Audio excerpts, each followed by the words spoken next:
नमस्कार दोस्तों, स्वागत है आपका हमारे यूट्यूब चैनल पर। तो आज एक टाइपिंग बुक है, दूसरी सुरभि टाइपिंग बुक नाम है इसका। तो आज से ये सीरीज चालू कर रहे हैं। तो इसमें से पहले डिक्टेशन को शुरू करेंगे 3 सेकंड में। अगर व्यक्ति अपने मन में किसी कार्य को करने की ठान ले तो बस उसे सफलता हेतु पूर्ण लगन और घोर परिश्रम से लक्ष्य की प्राप्ति के लिए तन मन से पढ़ाई में जुटना होगा।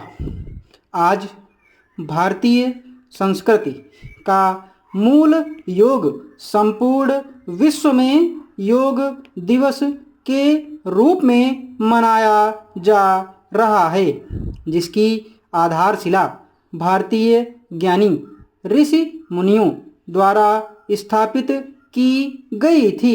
हमें गर्व है कि हम भारतीय हैं। अयोध्या के भूपति श्री दशरथ के ज्येष्ठ पुत्र श्री रामचंद्र जी ने रावण से घमासान युद्ध में उसकी नाभि में अमृत का भेद ज्ञात हो जाने पर झटपट रथ पर चढ़कर अपने प्रचंड बाणों का उसकी नाभि पर ऐसा प्रहार किया जिससे कुछ ही क्षणों में उसके प्राण पखेरु हो गए। ऋषियों का कहना है कि ऐसा विद्यावान मनुष्य अर्थात रावण की प्रकृति वाला व्यक्ति कभी सफल नहीं हो सकता है। इसलिए मनुष्य को कभी घमंड नहीं करना चाहिए। गंगा के किनारे अमरूद और आम के पेड़ों की छांव में बैठे ऊंट के पास खड़े एरावत नामक चंचल हाथी ने पंकज का फूल उठाकर होदे में रखे गणेश की प्रतिमा के शीर्ष पर डाला और चिंगाड़ उठा और ईख का गट्ठर सूंड से उठाकर मुंह में डालकर इत्मीनान से चबाने लगा, जिसे देखकर झांझर ढोल मंजीरे जोर से बजने लगे, पटाखों के धमाके हुए और भक्तगणों ने ओम नमः शिवाय की गुहार से सारे क्षेत्र को गुंजा दिया और थाली में सिक्के डाल दिए।